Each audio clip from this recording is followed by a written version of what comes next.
Yung hindi interesado sa akin, yung mga takot sa akin, ha?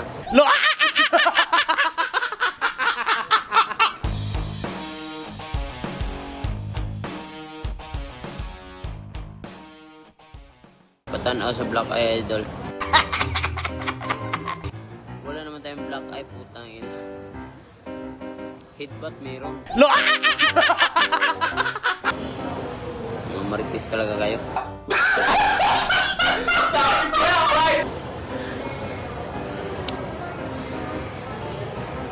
Yung Black Eye pinagsasabi nyo. Nakaka-Black Eye ba yung suntok na yun? Pag yuyuko siya, nandito na sa harap ko eh. Kulang na lang, ihalikan na lang yung mukha eh.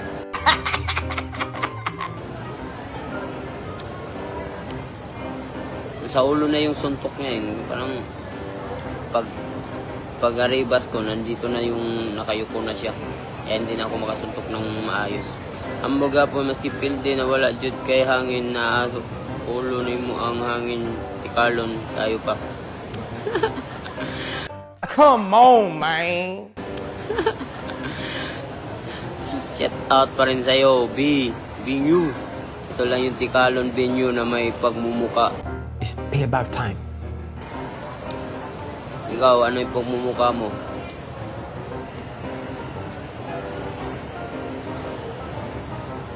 Hindi nga interesado si Neri. Yung hindi interesado sa akin, yung mga takot sa akin, ha?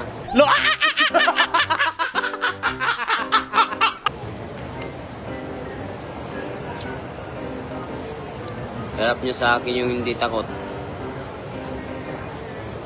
Suntukan ng harap-harapan, walang takbuhan, puta kahit magdamag.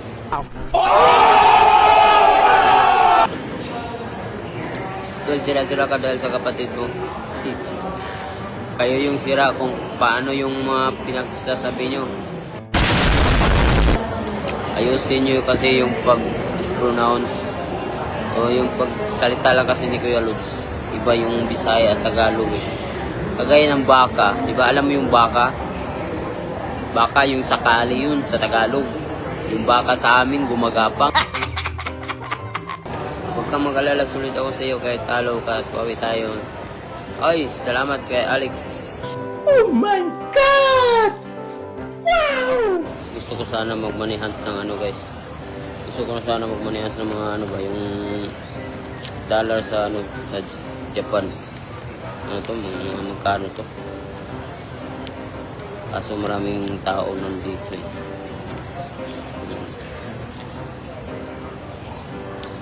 Yung ano, yung pira sa Japan ba?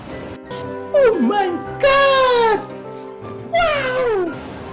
Kahit gaano karami pera mo, geng, mamatay na lang siguro ako, hindi ako makatikman ng blessing.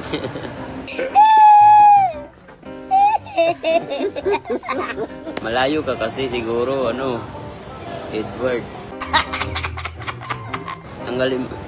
Tanggalin mo seeds, eh? Tanggalin mo seeds mo para makita yung bukol.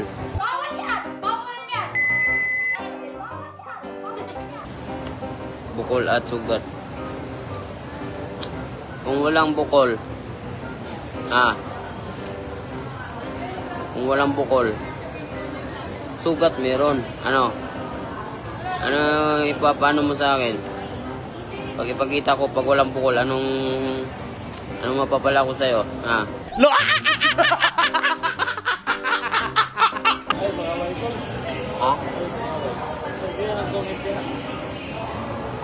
Tanggalin ko na to. Anong bukol yung nagsasabi mo? Wala nga kadalos-dalos niya, no? Putang ina mo. Wala nga kadalos-dalos niya, no? Tangina mo, ha? Ako tinatantado nyo, ha? Kita mo, saan yung galos dyan? Kakagalos ba yung suntok na yun? Walang alam sa boxing. Alam nyo, hinihidbat ako niya. Pero hindi ko hindi ko ina-accept yung headbutt. Kasi gusto ko patulugin, putang ina pa. Ayaw ko pinapaano pa yung oras. hinihinto pang oras para lang sa headbutt na walang kwenta. Kahit masugatan, sugod. Ganun si Guadualas na. Maayos kayo ha. Yung sugat ko dito sa sa kilay, headbutt yun. Hindi suntok yun. Walang maalam sa boxing. Hindi po kita kasugat ako, hindi suntok yun. Headbutt. Wala kayong alam. Yun lang bang suntok makakasugat sa mukha ko? Ako, kakamali kayo. Bakit kasugatan na? Sabi mo, isipait. Ba't gani? Ang tanga mo naman eh. Tagumpay! Sakitan na pindi. Oh, masakit na talo tayo. Pero, kahit ganun nangyari, hindi ganun-ganun lang na boxer na makakatalo sa akin. Siyempre, pamangkin yun ng manager natin, protektahan nyo talaga boxer niya. Pero hindi naman sa ganun na kahit pinsan niya pa yun o mag-anak. Punta kung dumikit sa akin yun ng harap-harapan, puta. Hindi magtatagal yun. Kahit isang oras o kahit isang round nga eh. Kaso nag-aaral siya ng takbuhan eh. Diba? Diba?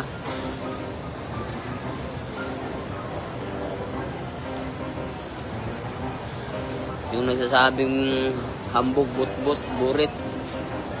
Ayun na. Hindi kasi kayo nanonood ng boxing at wala kayong alam sa boxing. Na. First round hanggang 10 rounds, sinong sumusugod? Sinong gustong laban? Di ba? Hanggang first round hanggang 10 rounds. Ako yung sugod ng sugod.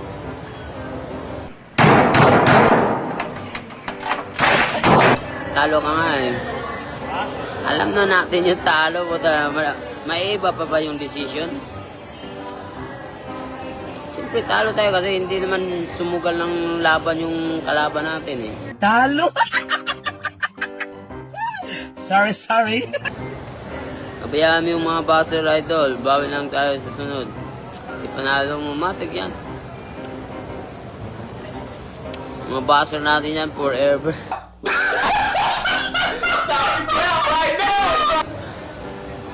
Buti ka pa idol. Paldo kahit talo. Siyempre naman, kapag may laban ka, paldo ka na automatic, manalo o matalo. Pero, ang importante, manalo kasi yung karangalan na bilang panalo mo, didala-dala mo yung bandera ng Pilipinas. Ang ganda nun, pakinggan. Oh my God! Wow! Pero, sa lahat ng mata ng mga tao dito, ng mga buzzer, matalo man ako o manalo. Kahit manalo ako, di ba? Wala naman akong naririnig sa inyo na maganda. Puro hindi maganda lahat ng ano ko. Kahit yung last laban ko, yun ang mas malala na daming buzzer. Yung last laban ko, nung first round lang yung kalaban ko. Ano? Alala nyo pa? Yun ang pinakamalala na buzzer. Yung ngayon, sa pagkatalo ko, hindi naman masyadong malala yung mga buzzer eh. Yung nanalo ako ng first round, yun ang malala. Sobrang daming buzzer nun. Oh, nanalo ba ako nun ha? Ngayon natalo ako. Ngayon sana, yung malala. Pero ngayon, walang masyadong buzzer eh. Nung nanalo ako ng first round lang, ang buzzers, grabe. Milyon. Ha? Wala mga alam tong mga tao dito eh. Kung alam nyo mag-boxing kayo. Sana naman makaranas kayo kung anong boxing. Huwag ka na ano siya. Nasa Pilipinas tayo eh. Win or loss yan, mga baser. Kaya nga, hindi na ako magtaka dyan. Nung nanalo nga ako, nung first round lang, yung grabe yung baser, sobra. Mas malala yung baser yun. Ngayon, may nang nilalang tawag doon, Tamida, diskarte, bobo.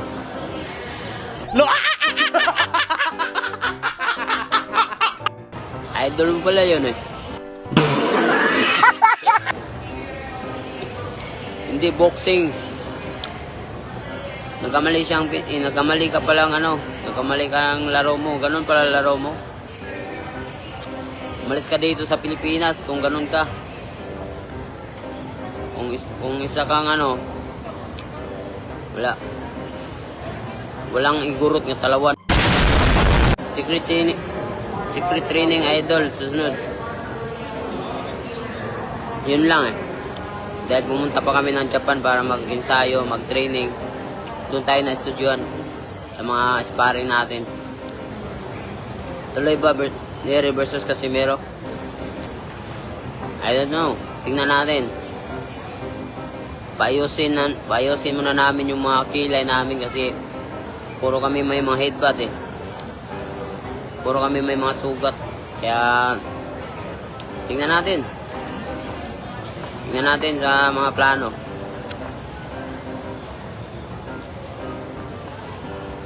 Ano masasabi mo kay Jack Tipura? Binabas ka nito. Binabas.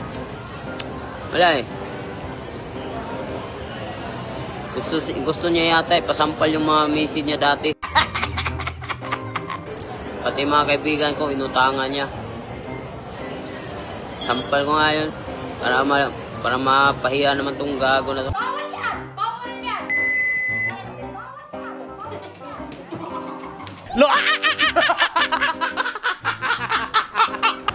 Mag-drop sana ako dito ng Mag-drop sana ako dito ng konting biyaya. Pero wala. Walang kwenta mga comments dito. Di na lang ako magdadap.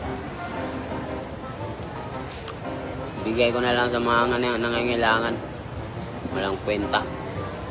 Bye.